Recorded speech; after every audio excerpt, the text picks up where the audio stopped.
savez, depuis que le ministre avait été nommé, je n'étais pas sur place. J'étais à l'extérieur. On avait échangé au téléphone, on avait échangé en informel, mais il fallait qu'une fois rentré au pays, je puisse le voir d'abord pour présenter les civilités de la fédération, réaffirmer notre adhésion à la démarche qui est la sienne, et l'encourager et remercier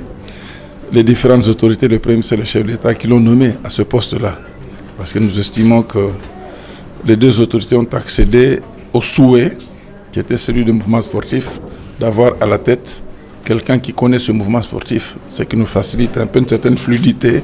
et la compréhension mutuelle. Au-delà de cela, je devais voir aussi Monsieur le ministre des Sports parce que, comme vous le savez,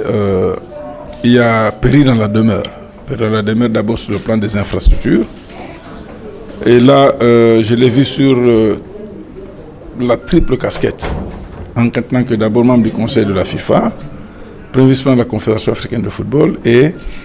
président de la Fédération. Au niveau de la FIFA, nous sommes dans la démarche qu'il faudrait que chaque pays puisse standardiser au moins un stade, vraiment aux normes de la FIFA, pour accueillir, abriter les matchs des éliminatoires de la Coupe du Monde. Parce que tout cela, on estime qu'il y a des normes, des problèmes sécuritaires, le problème marketing, ainsi de suite. Donc,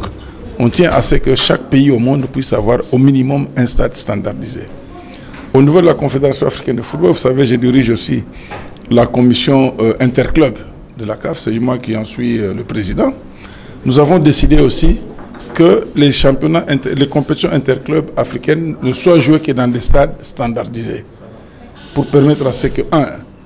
aux athlètes d'avoir les meilleures conditions d'évolution, deux, permettre le développement du football, du développement du jeu, et troisièmement, permettre à la CAF de mieux les commercialiser, parce que vous n'allez pas continuer à présenter aux preneurs, aux contractants qui ont signé avec nous des contrats commerciaux,